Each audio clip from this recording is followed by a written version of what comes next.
لا إله إلا الله.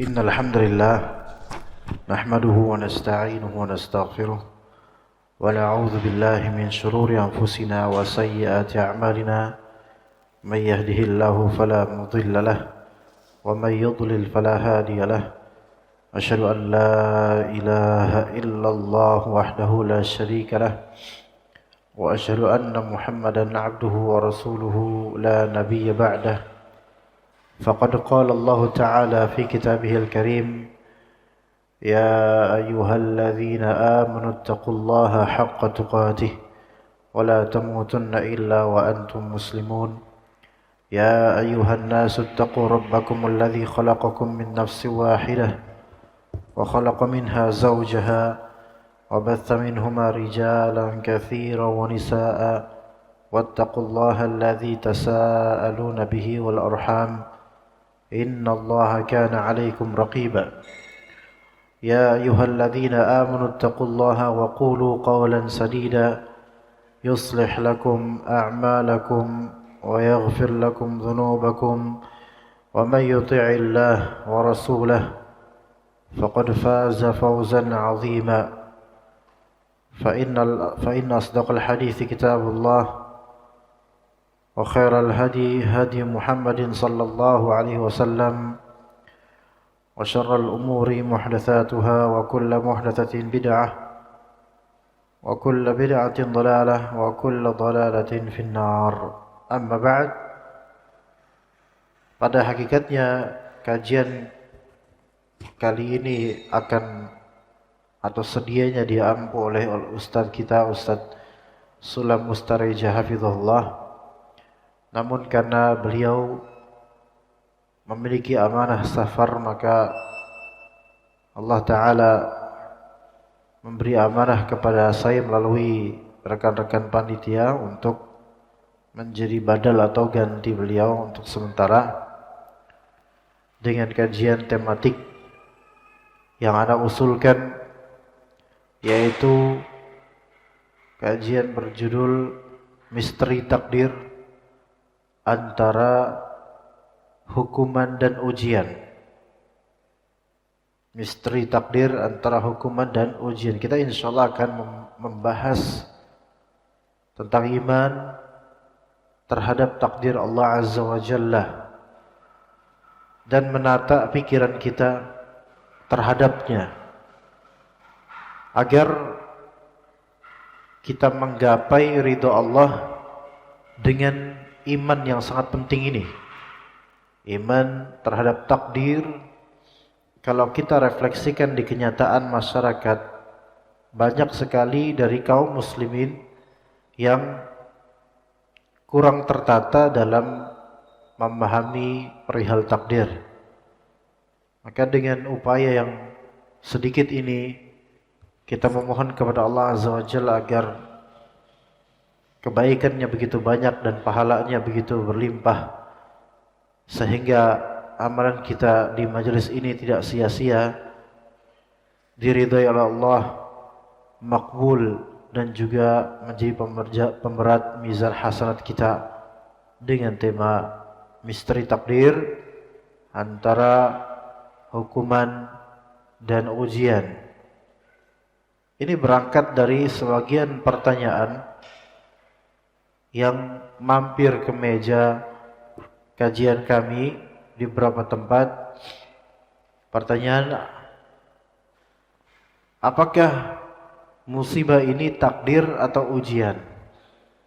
Ini pertanyaan yang menunjukkan kurang fahamnya penanya akan konsep takdir dan juga dasar ujian. Tidak mengerti beliau ini.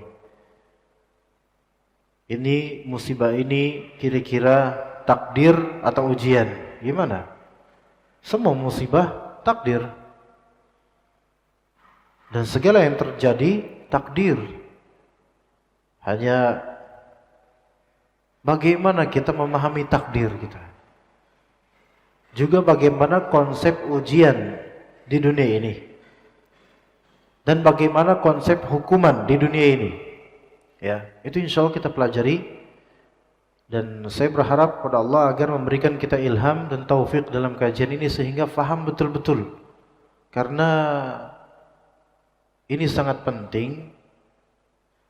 Dari poin ke poin nanti insya Allah kita jabarkan, setiap poinnya memiliki kepentingan yang sangat dalam untuk kehidupan kita dan mindset kita terhadap keduniaan ini, takdir dan juga akhirat, dan tentang Allah Azza wa Jalla. Seseorang tidak mungkin dia bisa yakin kepada Allah kecuali dia beriman kepada takdir dengan baik. Tidak bisa dia husnudzon pada Allah kecuali dia beriman kepada takdir dengan baik. Tapi kita akan gariskan beberapa poin besar di kajian ini sebagai pemetaan. Ya, yang pertama kita akan bahas yang pertama.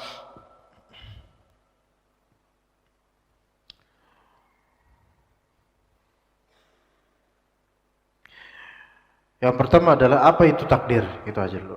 Yaitu yang pertama, apa itu takdir? Apa itu takdir? Itu yang pertama. Kedua, kita akan membahas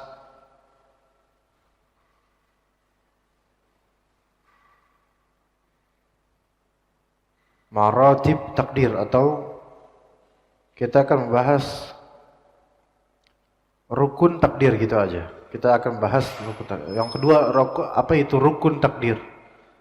Atau bahasa Arabnya diarabkan maratib al-qadar. Ya, itu yang kedua. Kemudian yang ketiga, faedah beriman kepada takdir Allah.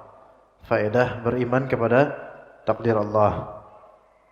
Apa faedahnya kita mempunyai iman yang baik terhadap takdir? Faedahnya apa? Yang kedua nanti, derajat takdir atau rukun takdir akan kita jabarkan beserta dalil-dalilnya. Ya, itu yang kedua, derajat takdir. Yang pertama, apa itu takdir? Yang kedua, apa itu derajat takdir atau rukun takdir? Ya. Dan dalil-dalilnya insyaallah. Dan yang ketiga, faedah beriman kepada takdir Allah. Itu yang ketiga. Yang keempat, nanti tolong ingatkan. Yang keempat, hakikat ujian dalam takdir. Hakikat ujian dalam takdir. Itu yang keempat. Hakikat ujian dalam takdir. Yang kelima, hakikat azab dan hukuman dalam takdir. Hakikat azab dan hukuman dalam takdir. Itu yang berapa? Yang kelima ya. Hakikat hukuman dan azab, hakikat azab dan hukuman dalam takdir. Itu yang kelima. Yang keenam, bagaimana membedakan suatu musibah antara ujian dan hukuman. Bagaimana membedakan suatu musibah antara ujian dan hukuman. Nanti tolong diingatkan ke Ana ya. Karena Ana tidak mencatatnya juga. Jadi yang pertama kita akan bahas apa? Apa itu takdir? Yang kedua kita akan bahas apa? Derajat atau rukun takdir dan dalilnya insyaallah. Yang ketiga kita akan bahas faedah beriman kepada takdir. Yang keempat kita akan membahas hakikat ujian dalam takdir. Yang kelima kita akan bahas hakikat musibah atau azab, musibah dan azab, azab dan musibah dalam takdir. Yang keenam bagaimana membedakan musibah antara ujian atau hukuman. Taib, ahsantum. Khalas? Dan cukup mungkin itu saja mungkin yang kita bisa sampaikan ya. Anda boleh pulang sekarang? Alhamdulillah. 6 itu selesai sudah. Cepat pulangnya, ini kayaknya 15 menit doang selesai ya. Masya Allah. Baik. Yang pertama, apa itu takdir? Kalau ditanya apa itu takdir? Takdir ya takdir gitu. Tapi apa? Kalau panjangnya adalah takdir adalah ketetapan Allah akan segala sesuatu. Takdir adalah ketetapan Allah akan segala sesuatu. Itu versi singkatnya udah cukup sebenarnya. Takdir itu ketetapan Allah akan segala sesuatu. Ya. Itu versi ringkasnya. Tapi kalau mau antum lebih panjang, lebih lengkap, ya, tadi benar ketetapan Allah akan atas segala sesuatu dengan ilmunya,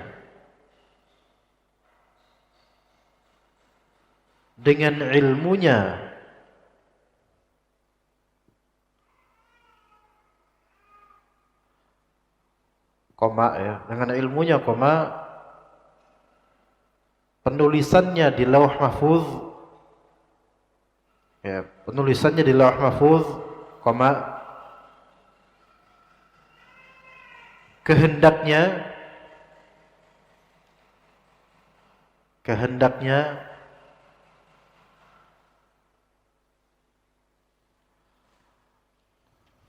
dan kejadian segalanya sesuai dengan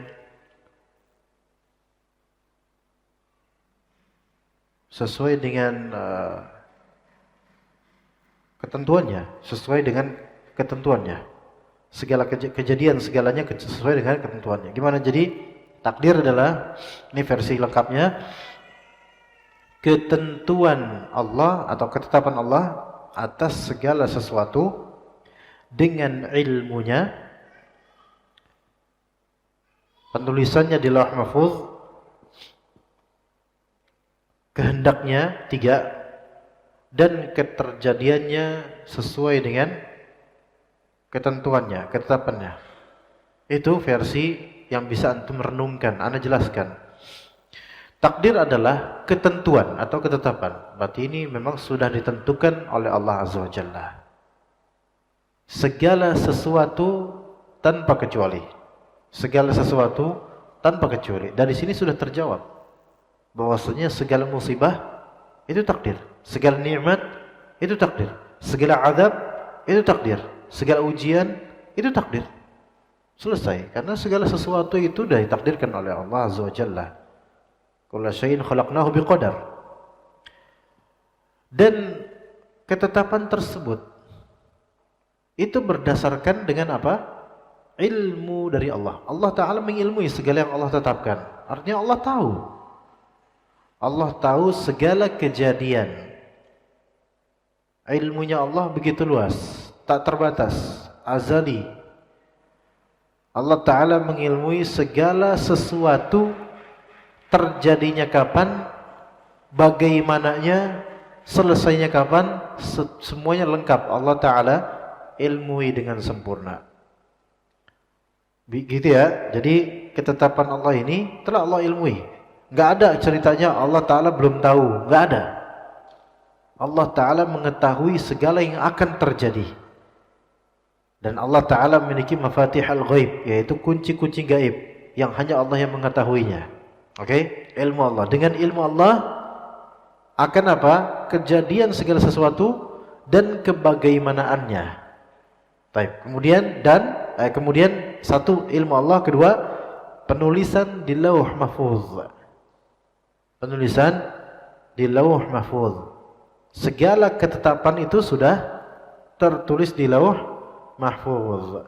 Kita kapan mati persisnya sudah tertulis di Lauh Mahfuz. Jadi Allah Ta'ala tahu. Dan kita masuk surga atau neraka nanti kelak sudah tertulis di Lauh Mahfuz. Itu bagian dari takdir. Bagian dari takdir. Yang ketiga, kehendak Allah. Karena segala yang terwujud terjadi itu pasti dikehendaki oleh Allah dengan perwujudannya. Walaupun zahirnya kadang-kadang buruk bagi kita atau buruk bagi semua orang. Eksistensi iblis itu buruk, tetapi Allah menghendaki adanya iblis. Betul tidak? Betul. Kemudian begal ada enggak? Ada. Apakah itu takdir? Takdir juga. Eksistensi begal itu buruk, tetapi Allah menginginkan itu ada. Ya. Citayam Fashion Week buruk atau baik? Buruk. Tapi ada. Takdir bukan? Takdir. Sebagian dari orang LGBT masuk ke dalam Citayam Fashion Week, jelek nggak? Tambah jelek lagi. Maka ini juga takdir. Kemudian ketika ditanya sama beberapa sosial eksperimen tentang masjid, udah malam ditanya mereka nih anak-anak muda yang nongkrong-nongkrong di situ, masjid di mana ya kalau sholat ya? Mereka nggak ada yang tahu, nggak ada yang tahu. Taib. Kejadian-kejadian ini semua telah ditentukan oleh Allah. Iya. Allah tahu nggak mereka seperti ini? Tahu. Allah telah mencatat di Lauh Mahfuz untuk semua ini? Iya. Apakah Allah menghendaki ini semua terjadi? Iya. Ini yang kadang manusia terjebak. Sebagian manusia terjebak di bagian kehendak Allah Azza wa Jalla. Kalau itu keburukan, Allah nggak menghendaki ini. Artinya kehendak Allah ada dua macam. Kehendak kauniyah dan kehendak syar'iyah. Kalau kehendak kauniyah, maka segala yang terjadi dan akan terjadi masuk ke dalamnya. Tidak ada kaitannya dengan syariat, melainkan segala yang terjadi baik atau buruk ini masuk ke dalam kehendak Allah yang sifatnya kauniyah, yaitu kehendak kesemestaan. Kemudian yang kedua, kehendak syar'iyah. Yang pertama tadi kehendak semesta, kehendak kesemestaan, kauniyah. Yang kedua, kehendak syar'iyah. Kehendak syar'iyah adalah kehendak Allah yang bersifat syariat, perintah dan larangannya, yang kadang diikuti manusia, kadang pula dilanggar oleh manusia. Tapi kalau kehendak kauniyah, iradah kauniyah, ini nggak bisa dilanggar oleh manusia. Contoh kehendak kauniyah, seekor macan terlahir belang-belang. Ini masuk syariat atau masuk kauniyah? Kauniyah, semesta. Apakah ada di antara macan yang kemudian melanggar itu? Saya nggak mau belang-belang, saya maunya polos, karena polos itu lebih baik daripada belang-belang. Ayo, gitu. Nggak ada, ya, begitu ya, nggak ada. Kemudian di antara jemaah ikhwan ada yang wajahnya ganteng, itu kehendak Allah Ta'ala, antum ganteng. Apakah itu syar'i atau kauni? Kauni. Iya.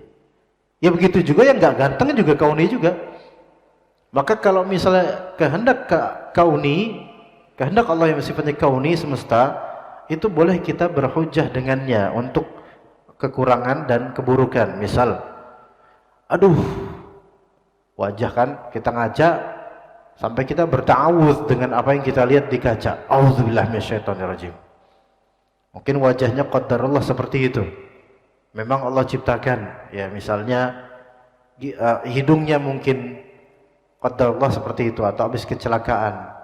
Ditanya, antum kenapa kok kayak gitu hidungnya? Antum bilang qadarullah, Allah takdirin begini, boleh nggak?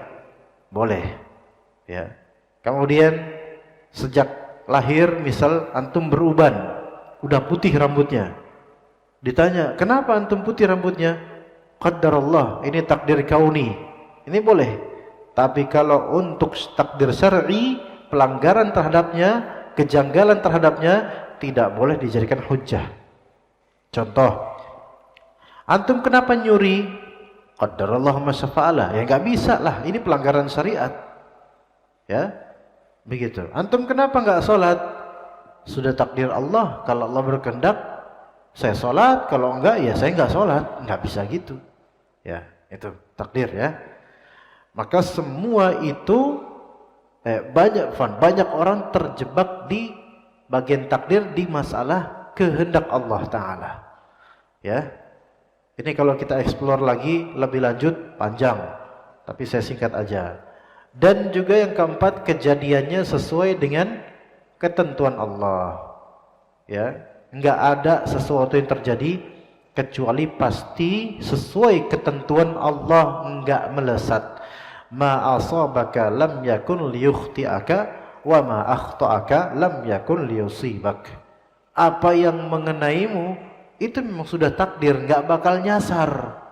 Tapi apa yang melesat terhadapmu, enggak kena sama kamu, maka enggak bakal kena kamu. Gitu loh. Ya, jadi misalnya nih, ya saya misalnya mau ngelempar tim saya, ya, pakai air gini kan. Kalau kena, apa yang memang tidak ditakdirkan kena, tidak akan meleset. Tapi kalau Anda lempar kemudian dia menghindar, emang takdirnya meleset. Nggak bakal itu kemudian gelas ini menyalahi takdir, belok dia itu, nggak bakal. Jodoh pun lebih-lebih. Iya. Kalau antum sudah berusaha bertahun-tahun PDKT sama dia, keluarganya semuanya, kalau emang tidak Allah jodohkan saat itu, mau sampai bengek itu tetap aja nggak bakal jadi jodoh. Ya. Tapi Allah Ta'ala perintahkan kita untuk ikhtiar, gitu loh, usaha. Hanya saja nggak boleh kita itu menggantungkan perkara pada usaha kita saja, melainkan gantungkan perkara pada Allah, dan usaha kita cari pahala di baliknya, gitu. Jadi jangan bergantung pada usaha, itu sombong namanya. Ya. Baik, yang kedua yaitu apa? Kita udah tahu sekarang takdir adalah apa yang Allah Ta'ala tentukan atas segala sesuatu dengan ilmunya Allah, dan pencatatan di Lauh Mahfuz sudah ada kehendak Allah berlaku atasnya, dan segala kejadian itu sesuai dengan ketentuannya. Ya, taib. Derajat takdir atau rukun takdir ada 4. Ini yang kedua. Rukun takdir ada 4. Pahami baik-baik ya jemaah sekalian. Ini pelajaran penting. Mungkin kita nggak sampai jam 11 ya. Ya. Kita mungkin sampai jam setengah 11 mungkin ya. Jadi nanti kalau ada pertanyaan segera ditanyakan. Yang pertama, rukun takdir yang pertama atau maratib takdir, derajat takdir. Yang pertama ilmu, yaitu ilmunya Allah. Ilmu. Yang pertama ilmu. Yang kedua kitabah, yaitu penulisan takdir. Yang pertama ilmu terhadap takdir. Ya, ini mirip dengan definisi yang tadi. Ya, kita semakin paham insyaallah. Yang kedua penulisan takdir. Itu yang kedua. Yang ketiga kehendak, ya, kehendak yaitu kehendak Allah. Jadi yang pertama ilmunya Allah terhadap takdir, yang kedua penulisan dari Allah terhadap takdir, yang ketiga kehendak Allah terhadap takdir, dan yang keempat penciptaan, yaitu Allah menciptakan. Allah menciptakan apa yang Allah kehendaki. Jadi 4 hal, 4 derajat atau 4 rukun dalam takdir, yaitu pertama ilmunya Allah terhadap takdir, kedua pencatatan atau penulisan dari Allah terhadap takdir, dan yang ketiga kehendak Allah terhadap takdir, dan yang keempat penciptaan, diciptakannya apa-apa yang Allah takdirkan, gitu ya. Dalilnya apa? Coba yang pertama, ilmunya Allah tentang segala yang ditakdirkan. Apa itu? Di antara dalilnya, Anda jelaskan dulu. Kita itu wajib untuk ilmu ini, yang pertama ilmu, kita wajib mengimani bahwasanya ilmu Allah meliputi segala sesuatu. bahwasanya ilmu Allah meliputi segala sesuatu. Ya, rinciannya bagaimana? Rinciannya satu. Allah mengilmui apa yang telah berlaku, telah terjadi. Ya, satu ilmu Allah mengilmui apa yang telah terjadi. Itu Allah tahu semua. Itu satu. Kedua, Allah tahu apa yang sedang terjadi. Allah mengetahui apa yang sedang terjadi. Sekarang ini nih, detik ini nih, Allah tahu dimanapun. Ketiga, Allah tahu apa yang belum terjadi. Allah tahu apa yang belum terjadi. Yang belum terjadi. Itu yang ketiga. Allah mengetahui apa yang belum terjadi. Yang keempat, Allah tahu sekiranya itu akan terjadi, Allah tahu bagaimana terjadinya. Itu yang keempat. Yang keempat seperti yang ketiga ya. Yang ketiga, Allah tahu apa yang belum terjadi. Yang keempat, sekiranya yang belum terjadi itu terjadi, Allah tahu bagaimana terjadinya. Ajaib. Sekiranya yang belum terjadi itu terjadi, Allah Ta'ala tahu bagaimana terjadinya. Dan yang 3 dan 4 ini misteri. Sebenarnya segala takdir 1, 2, 3, 4 semuanya misteri sebenarnya. Karena apa yang telah terjadi itu banyak hal kita nggak tahu jemaah. Dari peristiwa-peristiwa lampau, sejarah-sejarah dahulu nggak tahu. Di suatu pabrik ada sumur ya, dikeramatkan oleh orang-orang angker katanya, serem. Dulu ada kejadian ini. Manusia boleh bercerita tentang sejarahnya, tetapi Allah lebih tahu persis apa yang terjadi di sumur itu dulunya. Ini yang pertama. Yang kedua, antum kita ini sedang beribadah di masjid ini dengan menuntut ilmu dan mengajarkannya. Apakah antum tahu apa yang sedang terjadi di misal alternatif Cibubur, apa yang sedang terjadi di Sidoarjo misalnya sekarang di detik ini? Enggak. Tapi Allah tahu persis semuanya detail langsung. Dan yang ketiga, apa yang belum terjadi? Antum tahu enggak apa yang belum terjadi? Terlalu banyak gitu loh. Tapi Allah tahu. Dan yang keempat, sekiranya yang belum terjadi itu terjadi nanti, Allah tahu bagaimana terjadinya. Kita enggak tahu. Misal di antara antum ada yang sedang istrinya hamil, belum melahirkan, kan belum tahu nih kapan persisnya. Mungkin dokter memprediksikan tanggal 5 September misalnya 2022. Ini kan hanya prediksi, belum terjadi. Nah, Allah tahu ini belum terjadi. Dan sekiranya terjadilah itu nanti kelahiran, Allah tahu persis bagaimana keterjadiannya. Itu imani betul-betul jemaah, sehingga apa-apa tuh kita tuh enak gitu loh. Allah lebih tahu nanti bagaimana. Iya, ya. Baik. Itu kita imani ilmu Allah untuk 4 hal. Pertama, Allah itu mengilmui apa yang telah terjadi. 2, Allah mengilmui apa yang sedang terjadi, segala hal. Yang ketiga, Allah mengilmui apa yang belum terjadi. Yang keempat, sekiranya itu terjadi, Allah mengilmui bagaimana itu akan terjadi. Ya, oke ya? Baik. Kemudian kata Allah Azza wa Jalla di Al-Quran, di surat Al-Hashr ayat 22, kata Allah Azza wa Jalla, huwallahu alladhi la ilaha illa huwa alimul ghaibi wasyahadah.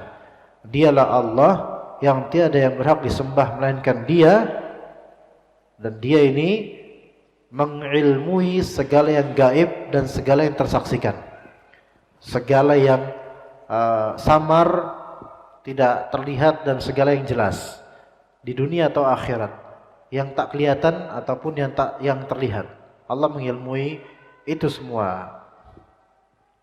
Kemudian juga di surat Al-Baqarah ayat 216 Allah Ta'ala mengatakan di potongan ayatnya, wa asa an takrahu syai'a wa huwa khairul lakum.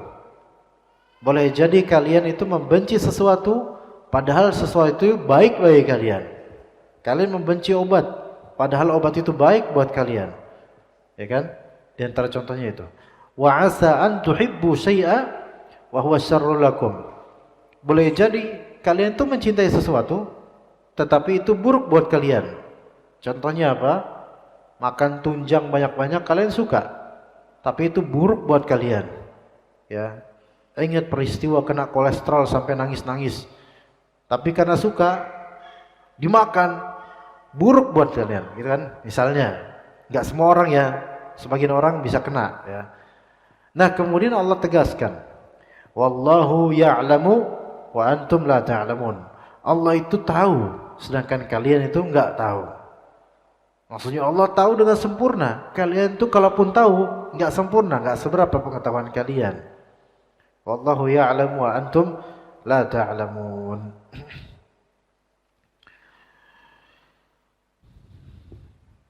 Kemudian di antara dalil yang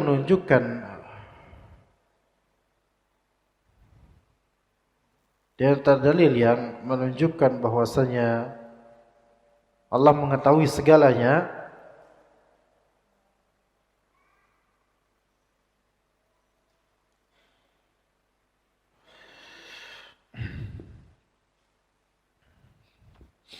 hadis Nabi SAW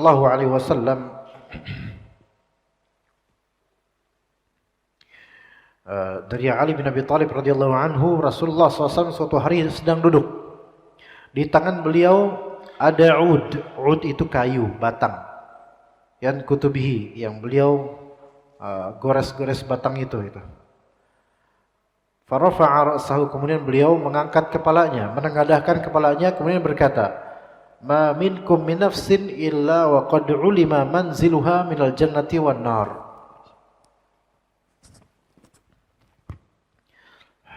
Tidaklah di antara kalian dari jiwa melainkan telah diketahui oleh Allah Azza wa Jalla manzilnya, kesudahannya nanti dari surga atau neraka, Allah sudah tahu.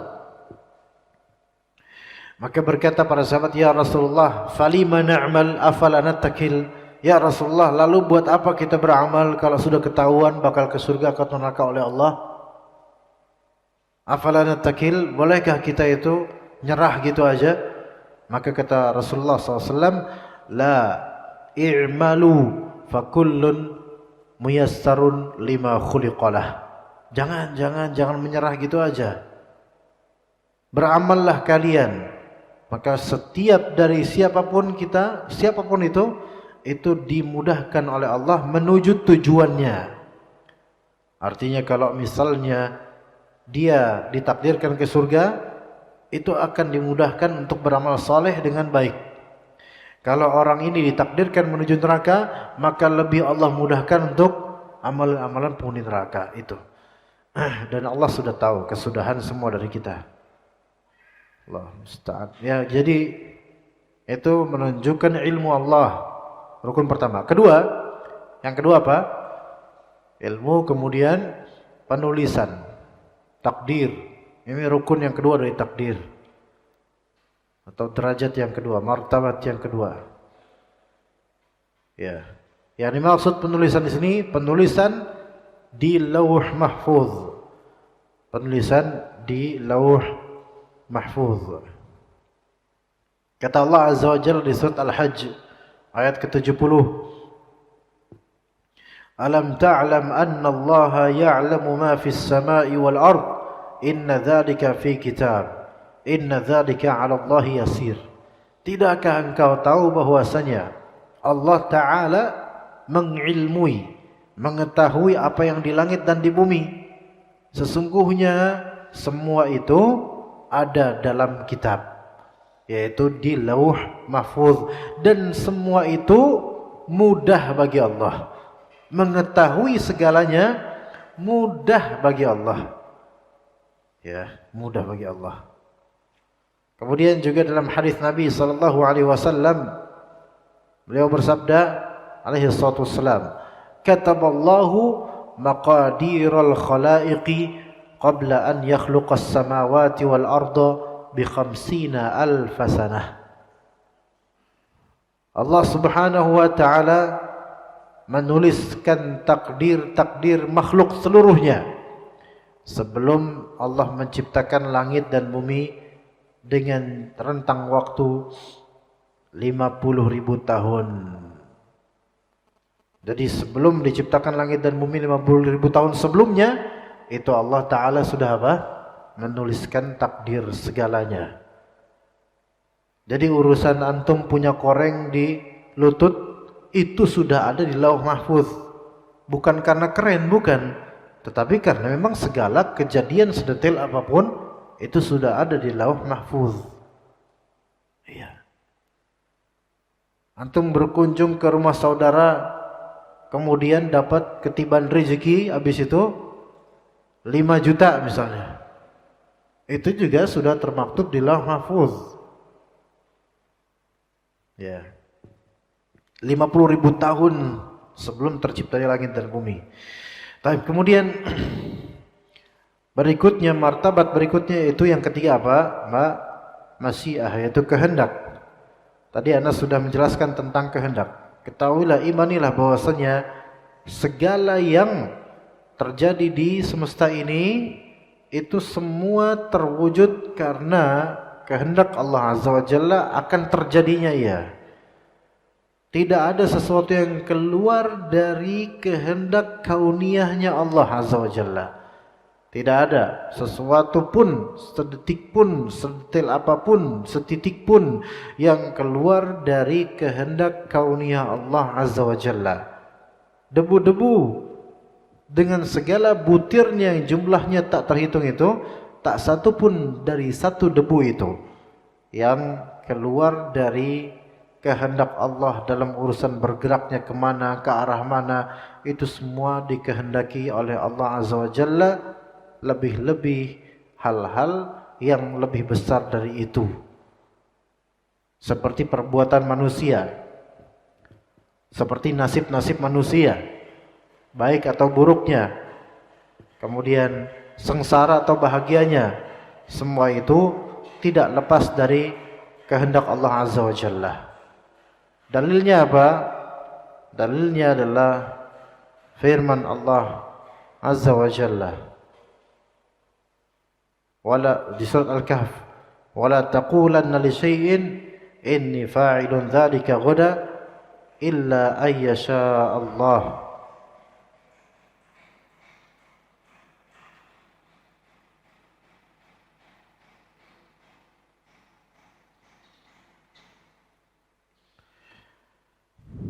Illa ayyasha Allah di sini. Dan janganlah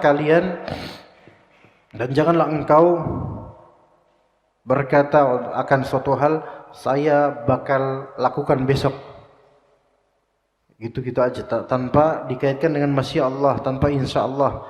Maka illa ayyasha Allah, kecuali jika Allah Ta'ala berkehendak. Ini menunjukkan bahwasanya kita kalau pengen melakukan sesuatu, ya katakan insya Allah. Katakan insya Allah. Jangan mengandalkan diri kita seolah-olah Allah Ta'ala tidak punya kehendak. Ya. Kemudian juga firman Allah Azza wa Jalla, innallaha yaf'alu ma yurid. Sesungguhnya Allah Ta'ala melakukan apa yang Allah inginkan.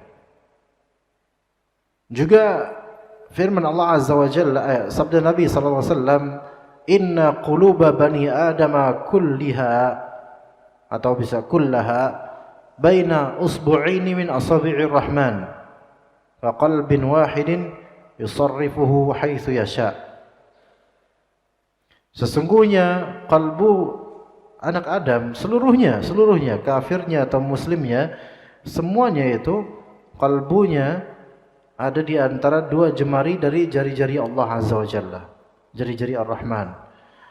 seperti satu kalbu yang Allah Ta'ala mengubah-ubahnya sesuai dengan apa yang Allah inginkan. Jadi kalau misalnya kita ini ingin agar dicintai manusia, maka dekatilah Rabbnya manusia. Bagi ummahat yang ingin dicintai suaminya, maka dekatilah pencipta suami tersebut. Dan sebaliknya, bagi suami yang ingin lebih dicintai istrinya, maka dekatilah Allah Azza wa Jalla. Bertakwalah pada Allah dan jujurlah, maka insyaallah Allah akan memperbaiki urusannya. Kemudian berikutnya martabat atau derajat yang berikutnya yaitu penciptaan. Ini kita mengimani bahwasanya Allah Ta'ala menciptakan segala sesuatu, semuanya tanpa kecuali. Termasuk di antara makhluk Allah adalah perbuatan makhluk. Di antara makhluk Allah adalah perbuatan makhluk. Segala perbuatan makhluk, baik itu manusia, jin, malaikat, binatang, atau kebendaan, semua perbuatan makhluk adalah makhluk. Makhluk tidak bisa menciptakan perbuatannya sendiri, melainkan itu semua dari kehendak Allah dan juga penciptaan oleh Allah Azza wa Jalla. Maka segala perbuatan makhluk adalah makhluk dan penciptanya adalah Allah Azza wa Jalla. Kata Allah Azza wa Jalla, di sini Nabi Ibrahim alaihissalam mempertanyakan kaumnya yang menyembah patung-patung yang mereka pahat sendiri. Kata Allah, qala ata'buduna ma tanhitun? Kata Nabi Ibrahim, apakah kalian menyembah apa yang kalian ukir dan pahat? Itu kan kalian pahat sendiri, kalian sembah sendiri. Wallahu khalaqakum wa ma ta'malun. Sementara Allah itu menciptakan kalian dan menciptakan apa yang kalian perbuat. Jadi amalan kalian itu Allah yang ciptakan, gitu loh. Ini menunjukkan bahwasanya Allah Ta'ala menciptakan perbuatan kita, sehingga kita ini enggak boleh ujub dengan amalan soleh yang bisa kita lakukan, karena itu semua di bawah kehendak Allah dan juga diciptakan oleh Allah Azza wa Jalla. Kita ini enggak ada apa-apanya sebenarnya, enggak bisa apa-apa. La haula wala quwata illa billah. Tiada daya dan tiada upaya melainkan dengan sebab Allah Azza wa Jalla. Ya Allahu khaliqu kulli syai'. Allah Subhanahu wa taala yang menciptakan segala sesuatu. Baik. Itu yang kedua. Garis besar ketiga apa jemaah? Faedah mengimani takdir. Kita sudah memahami yang pertama tadi hakikat takdir, yaitu ketetapan Allah Azza wa Jalla atas segala sesuatu dengan ilmunya, penulisannya di Lauh Mahfuz, kehendaknya dan kejadiannya yang sesuai dengan kehendaknya. Kemudian juga kita telah mempelajari derajat atau rukun takdir. Yang pertama apa? Ilmunya Allah. Kemudian yang kedua apa? Penulisan takdir. Yang ketiga kehendak Allah, dan yang keempat penciptaan atas segala takdir, atas segala yang ditakdirkan. Yang ketiga sekarang adalah buah atau faedah beriman kepada takdir Allah Azza wa Jalla. Faedah pertama, tuma'ninatul qalb. Faedah pertama adalah ketenangan hati. Ketenangan hati. Beriman kepada takdir mewariskan ketenangan hati. Karena apa? Karena dia menyerahkan urusan kepada Allah. Dan dia ridha dengan takdir Allah. Itu yang menjadi penyebab atau faktor tenangnya hati. Urusan diserahkan ke Allah dan dia ridha dengan segala keputusan Allah. Itu gara-gara dia ilmui takdir itu. Maka tenanglah hatinya. Tenang hatinya. Dia bahkan dia juga sabar terhadap musibah yang menimpanya, dia sabar. Ya. sehingga bisa tenang dan dia syukur jika dia mendapatkan kebaikan, dia syukur. Sebagaimana dalam hadis Nabi SAW, ajaban ya amrul mu'min, inna amrahu kullahu khair. Sungguh ajaib perkara seorang beriman, urusannya itu selalu aja baik. Hanya orang mukmin yang kayak gitu. In asabathu dharra sabar fakana khairan lah. Kalau misalnya dia mendapatkan madarat, keburukan, musibah, sabar. Itu baik buat dia. Tenang kan? Tenang. Wa in asabathu sarra syakar fakana khairan lah. Dan kalau misalnya dia dapat kebaikan, kebahagiaan, dia bersyukur. Itu baik buat dia. Orang yang dapat kebaikan terus bersyukur, dia akan tenang. Beda dengan orang yang dapat kebaikan terus dia kufur nikmat atau dia melakukan hal-hal yang sifatnya mubadzir, itu enggak bakal tenang. Ya. Sebagian orang-orang yang tajir, yang berduit, kaya, bukannya bersyukur, mereka itu malah makin rakus. Akhirnya apa? Enggak tenang kalbunya. Karena seperti tidak ridho terhadap takdir.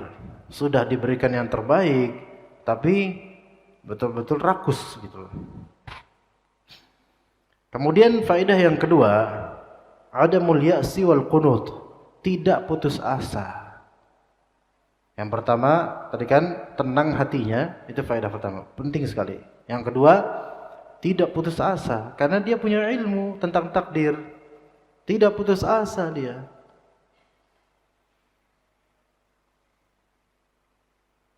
Ya. Ketika ada sesuatu yang mengganjal, kurang seret, sakit, dia tetap mengatakan alhamdulillahi ala kulli hal. Atau dia bilang qadarullah ma syafa'ala. Bisa qadarullah, bisa qaddarallah. Kalau ru, maka dalnya jangan ditasydid.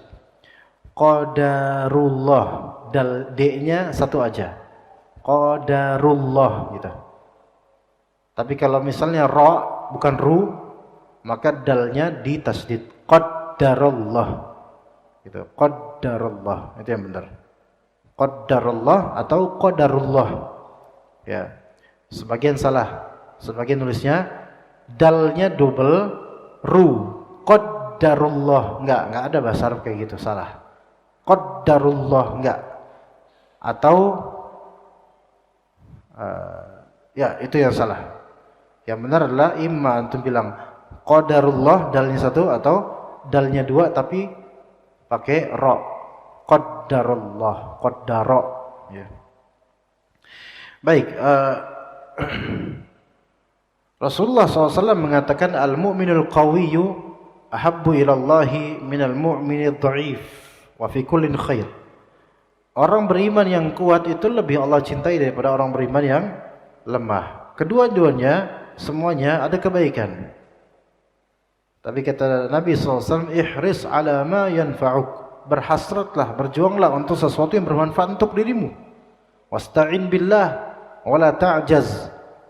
Dan minta tolong sama Allah, jangan lemah, jangan putus asa, ya. Wa in asabaka syai'un fala taqul law anni fa'altu kadza lakana kadza. Kalau misalnya ada sesuatu yang buruk menimpamu, maka jangan bilang, "Duh, coba kalau saya dulu gini, coba kalau ini, coba kalau," ya. Sekiranya saya dulu gini dan seterusnya.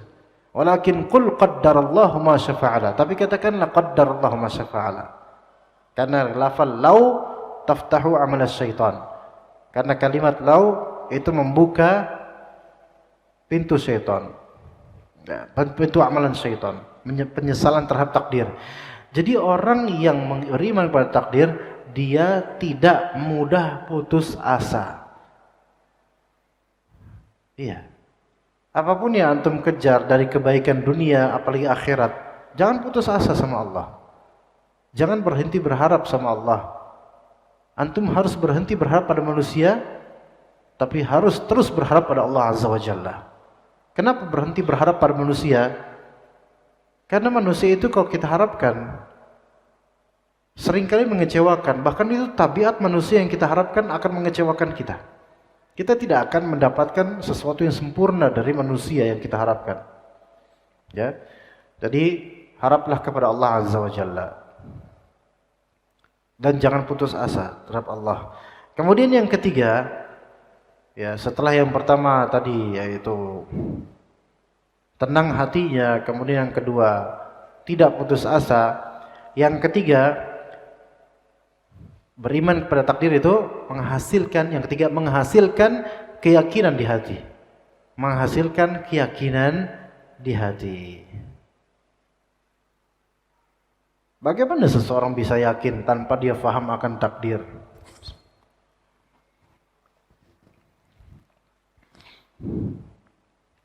Ingatlah bahwasanya keyakinan dengan kesabaran itu saling melazimi satu sama lain.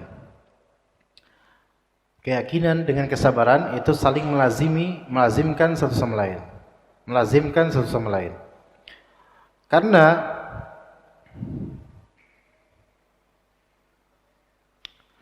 Karena yakin itu, yakinnya kita akan sesuatu itu bisa mewujudkan sabarnya kita. Yakinnya kita akan sesuatu bisa membuat kita lebih bersabar. Dan kesabaran kita akan sesuatu itu bisa mengantarkan kita kepada derajat yakin. Ini kaidahnya. Disebutkan oleh Syekh Sulaiman Ar-Ruhaili dalam syarahnya terhadap Risalah Ibnu Qayyim ila ahadi ikhwanihi.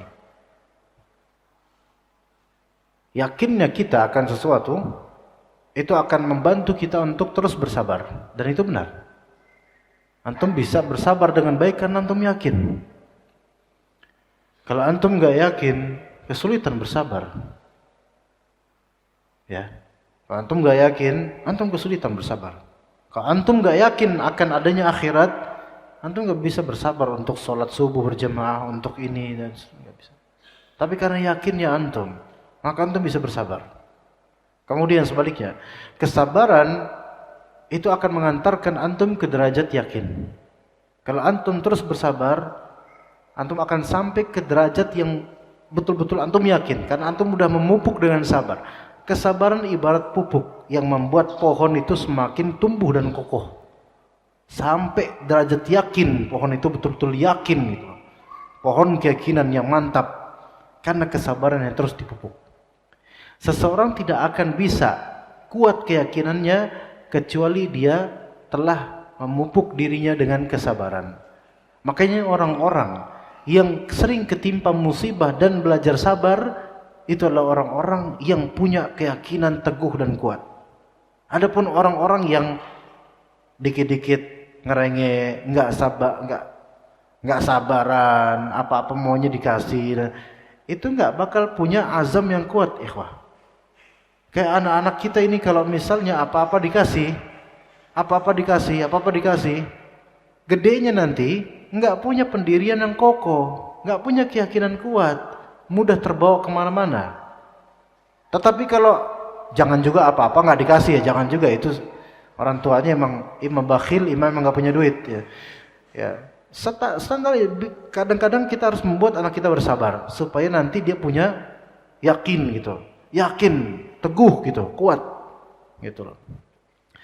Nah, itu jadi faedah di antara faedah apa? Mengimani takdir, menghasilkan keyakinan di qalbu. Kemudian yang keempat, di antara faedah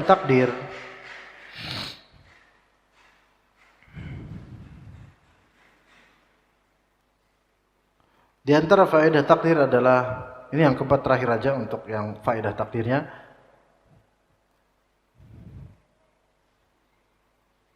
Menempuh sebab dengan sempurna. Atau bahasakan gini, ikhwan. Di antara faedah takdir yang keempat adalah mampu ikhtiar dengan baik. Nah, enak kayak gitu ya. Bahasa kita lebih enak itu. Mampu ikhtiar dengan baik. Ikhtiar di sini usaha. Usaha antum tuh semakin bagus dengan iman terhadap takdir. Beneran. Usaha di sini enggak mesti usaha bisnis ya. Usaha yang kita maksud adalah menempuh sebab-sebab untuk mendatangkan kebaikan atau menghindari keburukan. Misal antum buka warung kelontong, bisnis warung kelontong atau sembako. Kalau antum nggak punya iman terhadap takdir, maka siapa yang antum andalkan kemudian? Yang antum andalkan adalah diri antum, pegawai antum, dan harga. Dan itu mengandalkan itu semua isi pengkhianatan saja dan kekecewaan. Sehingga usaha itu bisa kacau. Kacau di sini maksudnya pikiran tuh kacau. Tapi kalau misalnya usaha buka warung sembako, kemudian dengan membuka iman terhadap takdir, diserahkan ke Allah sambil kita berusaha. Jadi enak, balance gitu loh. Kerugian, maka kita katakan qadarallahu ma syafa'ala. Ini memang sudah Allah takdirkan, mungkin kita punya dosa. Tenang jadinya. Keuntungan, kita bisa bersyukur. Jadinya usaha tuh enak. Dan usaha-usaha lainnya. Coba ketika antum menjadi seorang ojol, Gojek misalnya, Go Ride, ya, atau Go Bike. Hari ini ada berapa orderan, tahu nggak? Nggak tahu. Bismillah aja. Imani takdir Allah Azza wa Jalla, yakin sama Allah Azza wa Jalla. Bakal enak itu jalan itu. Tapi coba kalau misalnya nggak ngandelin Allah, nggak punya iman kepada takdir, ngandelin kemampuan diri pribadi dan bagusnya motor. Kalau misalnya ternyata sepi orderan, kecewa berat itu. Jadi nggak enak, malas gua ojol adalah pindah. Akhirnya pindah. Jadi apa? Tukang kue pancong. Jadi tukang kue pancong. Jauh banget itu. Ojol ke kue pancong. Ya, usaha. Ngandelin diri sendiri juga, ngandelin kelezatan juga. Ketika sepi, akhirnya apa? Give up, nyerah, ganti lagi. Ya, jadi nggak tenang usahanya, nggak tenang. Ya, kalau misal antum bilang Ustadz mah enak ngomong doang, karena Ustadz tuh rata-rata enak hidupnya udah kelas, dikagumi jemaah. Justru karena Ustadz itu berimannya tinggi makanya enak. Makanya kalau mau antum mau kayak jadi Ustadz aja. Ya, ntar pekan ketiga anak kajian rutin di sini, antum kalau mau jadi antum ngisi di sini, bisa? Nggak bisa. Iya. Iya, karena mungkin level imannya itu lebih gitu loh. Makanya Allah kasih kemudian. Iya, tanpa harus menjadi ustadz pun sebenarnya Allah Ta'ala akan memberi antum yang terbaik insyaallah. Cuman keyakinan kita tuh kemana gitu. Tapi itu yang ketiga, ikhwan, faedah mengimani takdir. Berikutnya apa? Yang keempat, konsep apa? Hakikat apa? Ujian ya. Yang keempat hakikat ujian, yang kelima hakikat adab dan musibah, gitu. Baik. Konsep ujian dalam Islam mudah. Ya, konsep ujian itu bisa kita lihat di beberapa ayat, ikhwan. Ya.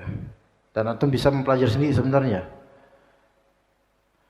Di antaranya akan Anda sebutkan Al-Anbiya surat 35. Atau sebelumnya sebelum Al-Anbiya 35 surat Al-Mulk ayat 2. Tabarakalladzi biyadihil mulku wa huwa ala kulli syai'in qadir alladzi khalaqal mauta wal hayata liyabluwakum ayyukum ahsanu amala. Konsep fitnah ujian dua ayat ini cukup sebenarnya. Pertama di surat Al-Mulk. Sebenarnya ada banyak ayat ya. Tapi kita coba yang global dulu. Dialah Allah yang menciptakan kematian dan menciptakan kehidupan. Kematian itu makhluk. Kehidupan itu makhluk.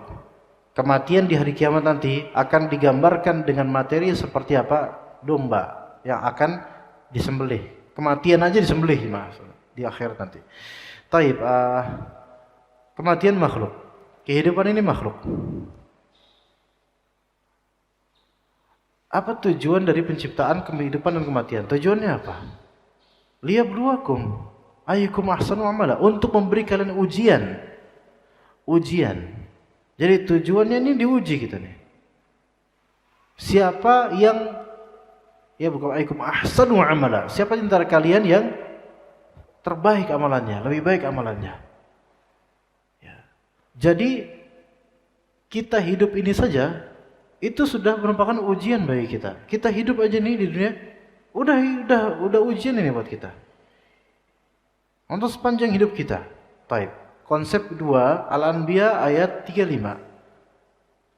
Lagi-lagi diingatkan akan kematian. Kullu nafsin dha'iqatul maut. Setiap jiwa akan menghadapi dha'iqah, ya ikhwan, dha'iqah. Setiap kullu nafsin, setiap nyawa. Nyawa di sini termasuk nyawa binatang, manusia, jin, malaikat.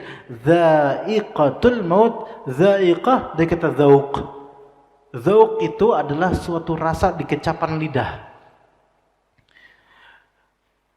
Ya. Ketika antum merasakan makanan, banyak terasa di kecapan lidah ini. Artinya di sini setiap insan pasti ada ngerasain kematian. Seringan apapun kematian itu, kerasa.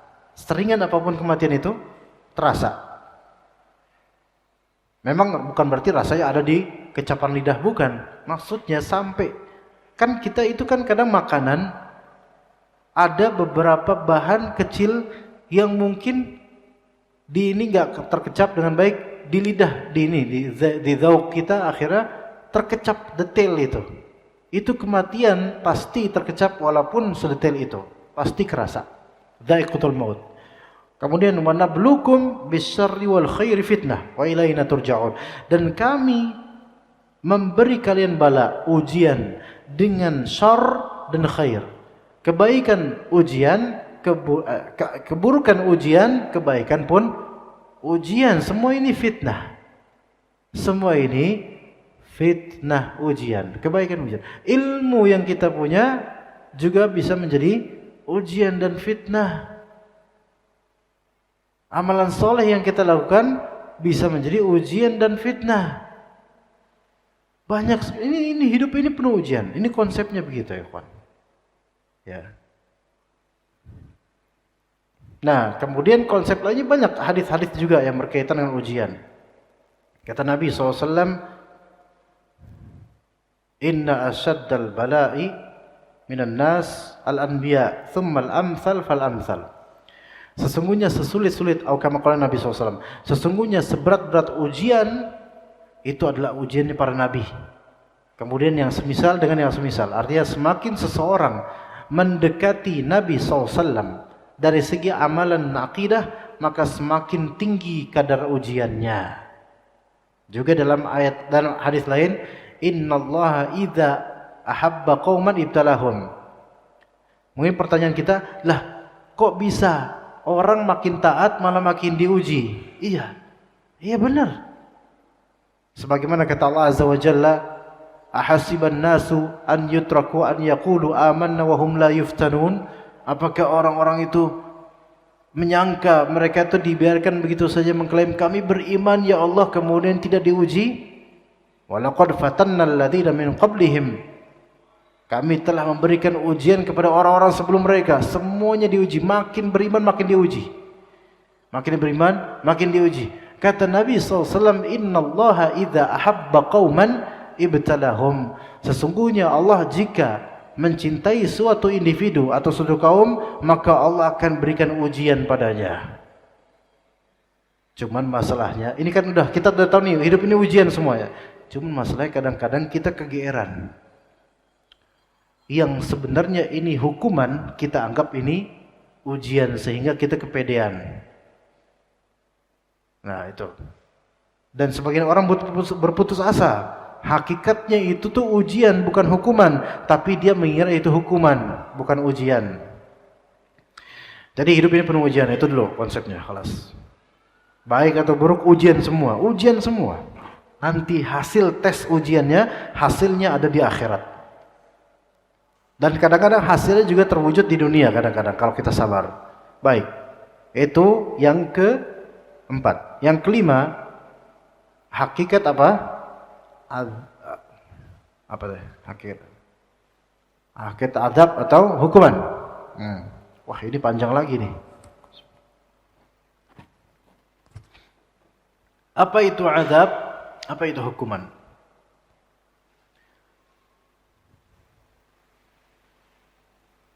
Kalau kita definisikan, Anda nggak bisa mendefinisikan. Tapi Fahami baik-baik, ini penting. Kaidahnya adalah tidak semua azab itu hukuman. Tapi semua hukuman adalah azab. Tidak semua azab adalah hukuman. Tetapi semua hukuman adalah azab walaupun tidak terasa azab bagi yang dihukum. Ya, paham? Bismillah. Tidak semua azab adalah hukuman. Enggak semuanya, enggak semua azab itu hukuman, enggak semuanya. Tapi pastinya semua hukuman itu pasti azab walaupun tidak terasa bagi yang dihukum. Bisa antum renungkan itu kalimat itu. Tidak semua azab adalah hukuman. Tapi semua hukuman pasti azab. Walaupun enggak kerasa itu azab. Semua hukuman pasti azab. Walaupun tidak kerasa hukuman.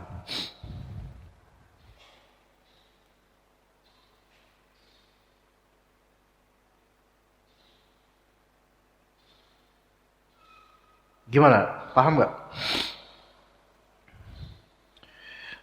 Tidak semua azab itu hukuman.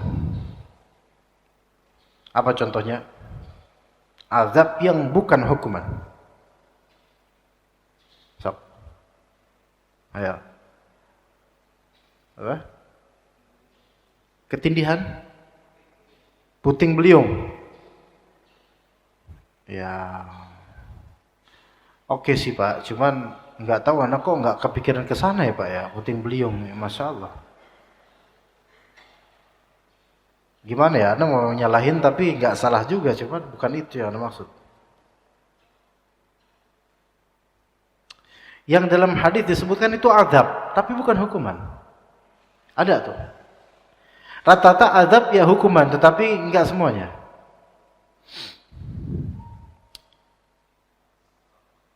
Safar. Safar qita'atun minal azab. Safar adalah sepotong dari azab. Terserah pas lagi safar ada puting beliung atau enggak ada puting beliung, terserah Pak. Yang penting safarnya Pak sini. Ya. Safar itu sepotong dari azab. Karena di safar itu ada masyaqqah dan sesuatu yang memberatkan, itu azab. Tapi apakah seorang yang lagi safar itu pasti dia sedang dihukum? Enggak juga. Ada orang safar karena taat. Haji itu safar. Berat enggak? Berat. Azab bukan azab, tapi dihukum enggak dia? Oh enggak, malah dirahmati mereka ini. Lihat. Tidak semua azab itu hukuman, enggak semua. Tapi itu azab karena rasanya itu enggak enak, gitu. Capek, letih, bahkan sakit, bahkan mungkin merasa hampir mati mungkin. Tapi itu bukan hukuman. Oke. Ada lagi tentang ini. Terkena azab karena ratapan keluarganya. Pernah dengar enggak itu? Keluarga meratap, maka mayit itu akan kena azab. Pernah dengar ini ya jemaah? Keluarga meratap nih, meratap mayit. Mayitnya kena azab karena ratapan keluarga ini. Sebagian ulama mengatakan maksud dari azab yang kena ini bukanlah azab kubur yang menyiksa dia, enggak. Memang kerasa itu azab, tetapi bukan suatu hukuman baginya, bukan suatu yang kayak safar aja, kayak safar gitu. Kerasa enggak enak, cuman bukan merupakan hukuman, bukan. Mayit kerasa efeknya, iya ada rasa efeknya, cuman bukan merupakan azab kubur yang dahsyat, bukan. Ya. Jadi azab tersebut Allah alam bukan azab sebagai hukuman bagi mayit karena orang ini meratap, bukan. Ini ada rinciannya yang kapan-kapan mudah-mudahan bisa kita bahas. Ini rinciannya ada. Jadi kesimpulannya tidak semua azab adalah hukuman, tapi semua hukuman pasti azab walaupun tidak terasa. Walaupun tidak terasa. Contohnya misalnya seseorang dia diazab oleh Allah, dihukum oleh Allah berupa penyakit. Karena dia sering begadang ya. Dan mudah masuk penyakit sering begadang karena main game. Akhirnya mudah masuk penyakit, sering kena angin mungkin atau jarang tidur, sakit dia kan? Sakit. Dia telah banyak menyanyikan waktunya untuk game. Akhirnya Allah hukum dengan penyakit. Tapi ketika dia sakit, dia terus kecanduan game. Kerasa nggak sakitnya? Boleh jadi nggak kerasa, karena udah fokus di game. Tapi dia sedang kena azab nggak? Iya. Sedang dihukum sama Allah? Iya, sedang dihukum sama Allah berupa penyakit di tubuhnya. Iya begitu, begitu. Ya. Para pelaku riba, para pejabat-pejabat korupsi, ya, mereka menikmati nggak hasil haramnya itu? Nikmat, nikmat. Makin ketagihan kan? Makin ketagihan itu adalah azab dan hukuman. Iya beneran Pak.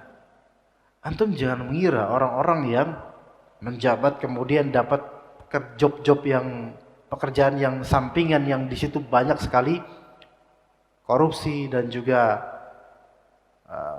ya kecurangan.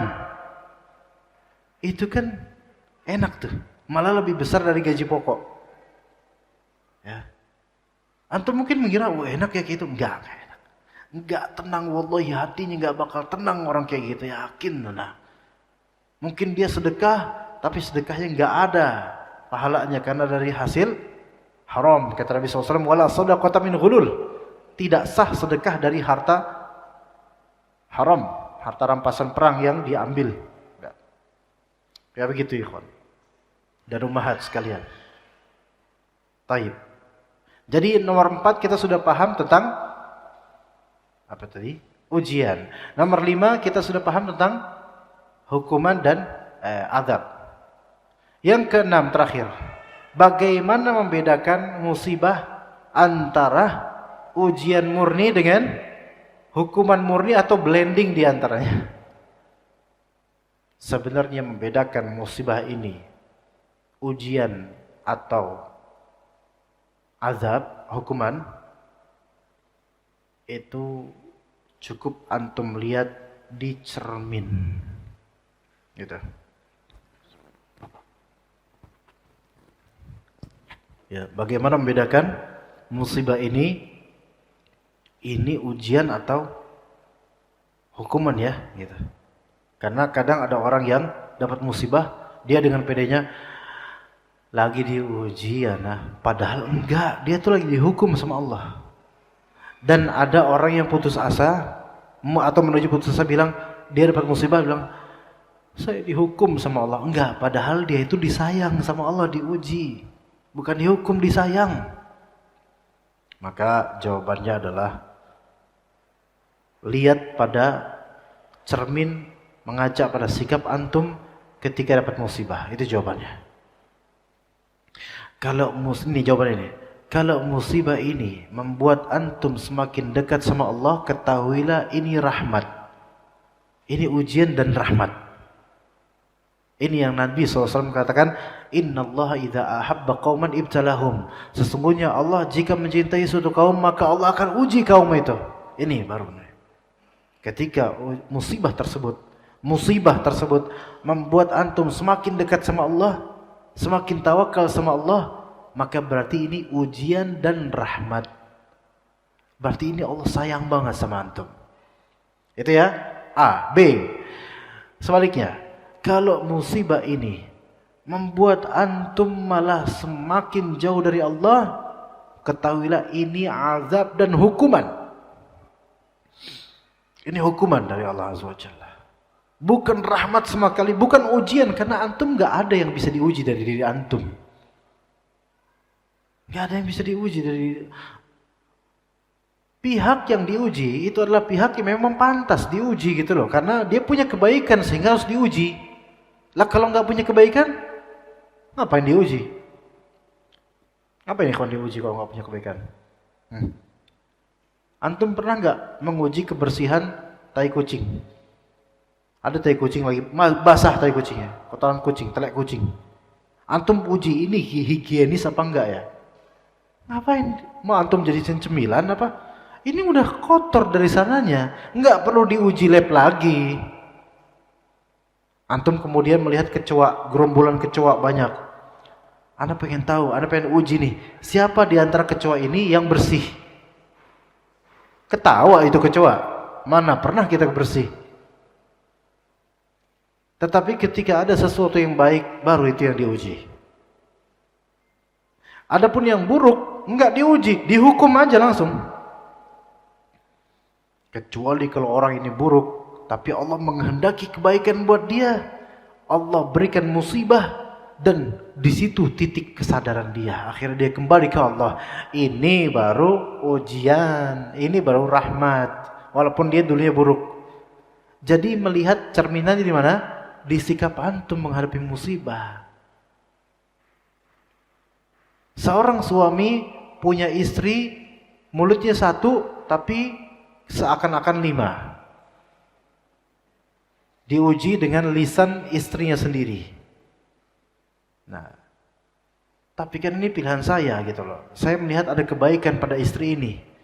Maka dia bersabar dan mendidik istrinya supaya menjaga lisan. Misalnya ya, dia bersabar. Maka ini rahmat, dia semakin dekat sama Allah. Dan yang lebih banyak lagi, istri-istri yang diuji, suami yang dablek, menyebalkan, malas dan seterusnya. Ini lebih banyak ini. Iya. Susah dibilangin, susah, ya pokoknya banyak kesulitan. Ini banyak. Ya. Sementara dia nggak bisa ngapa-ngapa udah. Di bawah suaminya dia. Maka dia bersabar. Malah justru kekasaran atau kendablekan suaminya ini membuat si istri ini semakin dekat sama Allah dan semakin memohon pada Allah supaya diberi hidayah suami ini. Ini ujian dan rahmat dari Allah Azza wa Jalla. Coba lihat betapa banyaknya orang-orang fasik yang bertaubat karena musibah. Berarti Allah sayang sama mereka. Dan betapa banyak orang-orang yang tadinya baik menjadi fasik gara-gara kekayaan. Berarti kekayaan ini menjadi azab dan hukuman buat dia. Begitu jemaah sekalian, ya mungkin cukup untuk materi kita. Sampai situ mudah-mudahan bisa difahami baik kegiatan atau kajian-kajian ini insyaallah taala. Jika ada pertanyaan dipersilakan. Jangan banyak-banyak dan kalau nggak ada jangan diada-adakan dan nggak ada kan kayaknya. Dari laganya kayaknya nggak ada sih Pak. Bapak-bapak ada yang mau bertanya Pak? Nggak ada kan Pak ya? Iya kan? Nggak ada. Ibu-ibu, saya dengar suara kertas ini, curiga ini kayaknya ada nih. Ibu-ibu ada nggak Bu? Bismillah.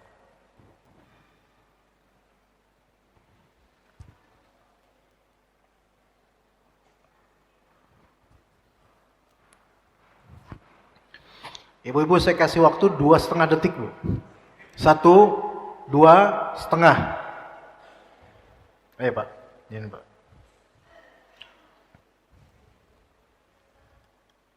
Ya, syukron Pak. Jazakallah khair. Baik, kita mulai di sini. Bismillah. Assalamualaikum warahmatullahi wabarakatuh. Izin bertanya Ustaz. Ketika kita mendidik anak untuk lebih dekat dengan akhiratnya dengan salat malam, duha, fardu, ketika di rumah menjalankan ini semua walau dengan ngantuk-ngantuk ketika salat malam, anak sudah remaja. Tapi ketika anak-anak di luar kita selalu cemas bahwa anak kita ini melakukan ibadah-ibadah di atas tidak ya? Apakah ini termasuk takdir bila anak-anak kami ini melakukan atau tidak melakukan ibadah? Ya kan, tadi udah saya kasih tahu Bu. Ya, semua itu termasuk takdir. Ya. Apakah ini termasuk takdir bila anak-anak kami ini melakukan atau tidak melakukan ibadah yang sudah diajarkan oleh kami? Semua takdir. Anak ini nanti ngelakuin atau enggak, itu semua takdir. Cuman masalahnya kita itu mau husnudzon apa enggak sama Allah. Gini loh, ketahuilah bahwasanya Nabi SAW dengan Abu Talib itu dekatnya luar biasa. Pembelaan Abu Talib itu luar biasa. Tetapi kendati pun begitu, Nabi SAW tidak bisa memberi hidayah taufik keislaman pada Abu Talib. Nah, sekarang itu tugasnya ibu dan bapak, ikhtiar dan doa. Adapun di luar kontrol Anda, maka itu serahkan kepada Allah.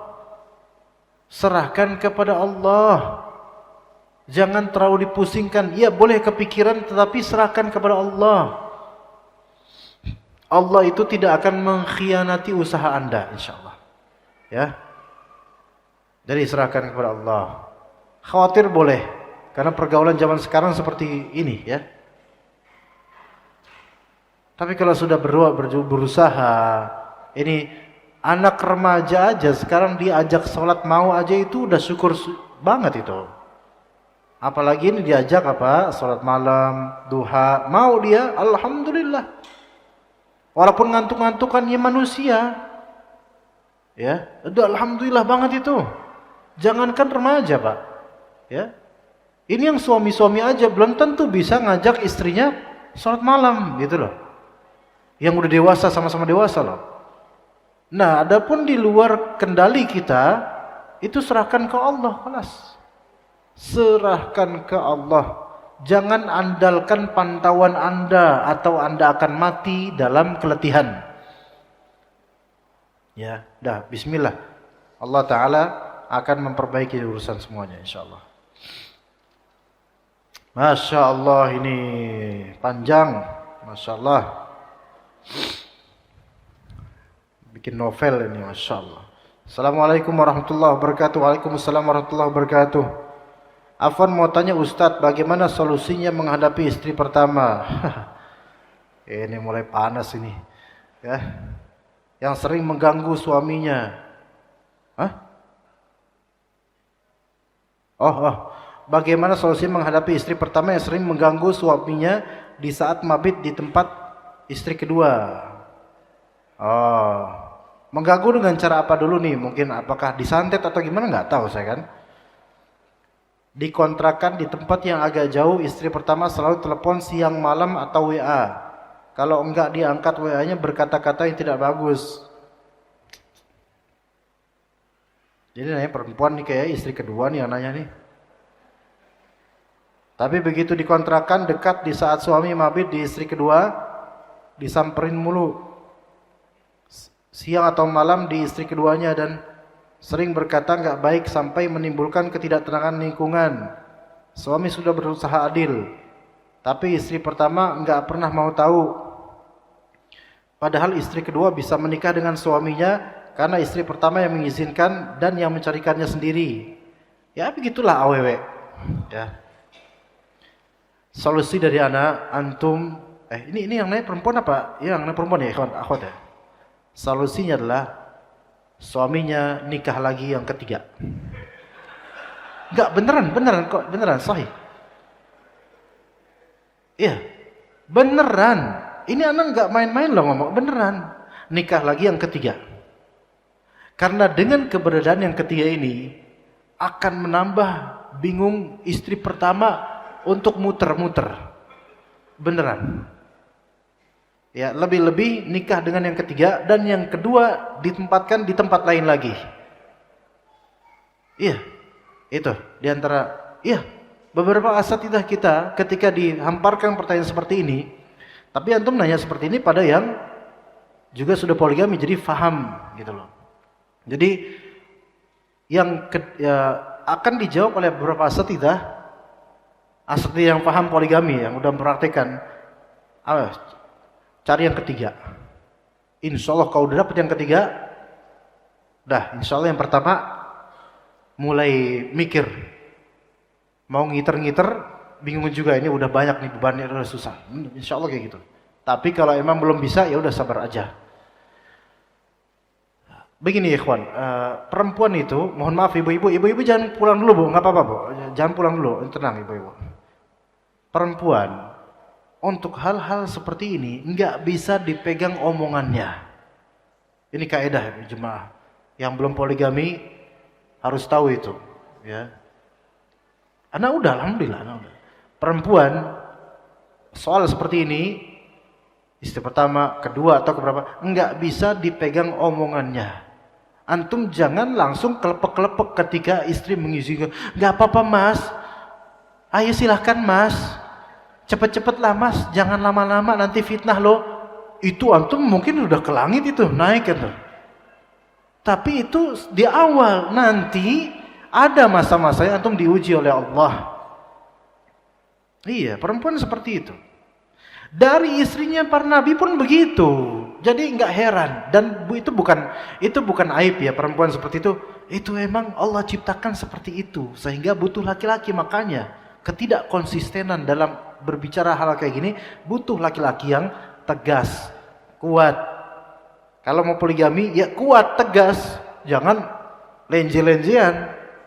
Ikut istri pertama nggak kuat, aduh bingung nih, aduh kalau laki-laki kayak gini bingung-bingungan nggak bisa dia poligami.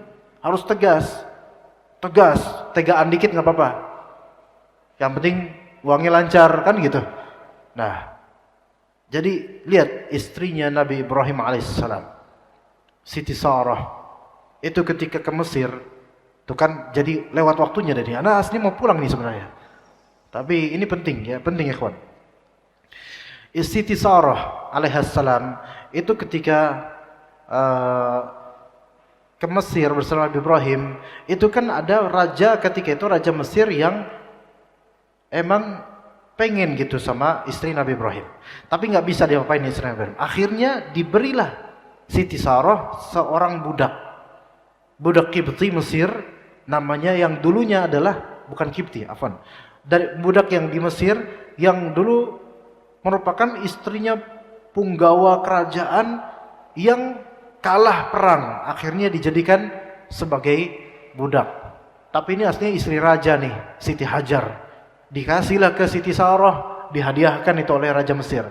Maka Siti Sarah pun membawa budak itu, mempunyai budak. Nah, karena Siti Sarah sampai usia tua ini belum punya anak, akhirnya ya udah bilang ke Nabi Ibrahim, ke suaminya, udah ini saya hibahkan buat kamu, udah jadikan istri. Jadikan istri. Jadi istri nggak akhirnya? Jadi istri, merdeka, nggak budak lagi, jadilah istri.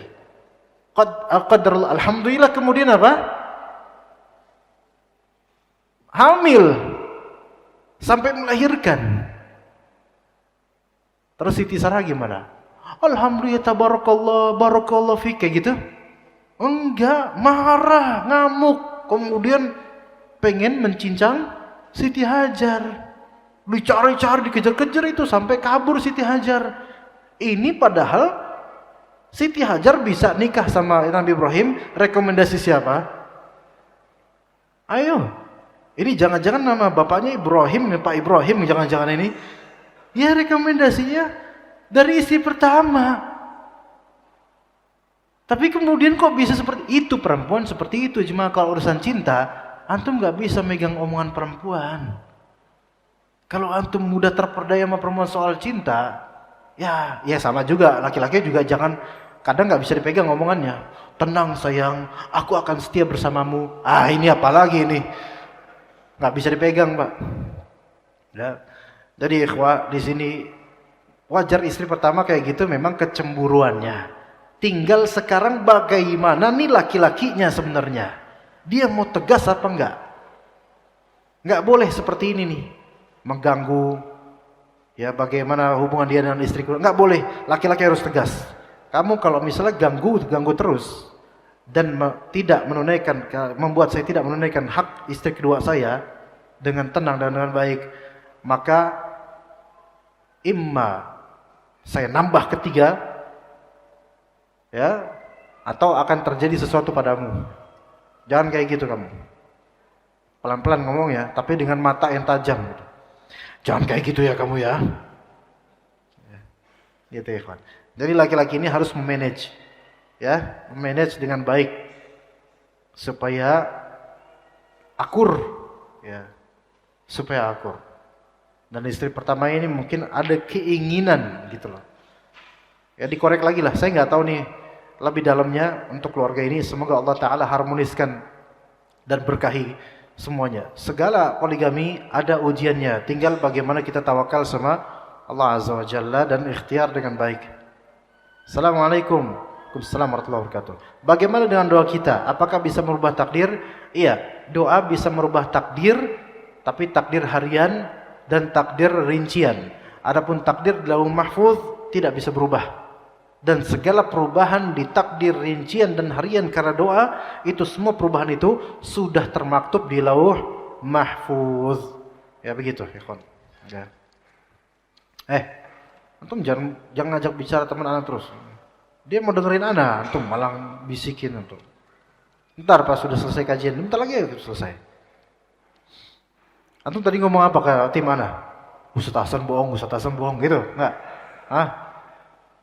Assalamualaikum. Waalaikumsalam warahmatullahi wabarakatuh. Ustaz mau bertanya, ana biasa mengerjakan sholat sunnah rawatib. Ketika ana mudik pulang kampung kemarin selama beberapa hari di sana, ana hanya mengerjakan sholat wajib saja. Apakah ana masih mendapat pahala sholat sunnah rawatib yang tinggalkan selama di kampung kemarin? Kalau di kampung dan itu di kampung bukan safar melainkan lebih dari 3 hari, lebih dari 4 hari, apalagi dekat dengan masjid, meninggalkan rawatib tidak dapat pahala rawatib. Tapi kalau di safar, benar di safar, di perjalanan, atau mungkin tetap di rumah itu tapi cuma 2 hari atau nomaden pindah-pindah dan kesulitan untuk rawatib, maka semoga Allah Ta'ala catat pahala kebiasaan antum. Tapi kalau misalnya di sana enak, dekat masjid, cuma di rumah doang, gak ngapa-ngapain, meninggalkan rawatib, maksudnya sholat sunnah rawatib, maka tidak dapat pahala sholat sunnah rawatib. Jadi dilihat dari kondisinya. Kalau kondisi sulit atau terbebani dengan ada sholat sunnah rawatib, maka insya Allah mudah-mudahan seseorang itu akan diganjari pahala sesuai kebiasaan dia selama dia itu menginginkan untuk melakukannya. Ya cukup sekian insyaallah. Wassallallahu ala nabiyyina Muhammad wa ala alihi wa sahbihi ajma'in. Subhanakallahumma bihamdika asyhadu an la ilaha illa anta astaghfiruka wa atubu ilaik. Wassalamualaikum warahmatullahi wabarakatuh.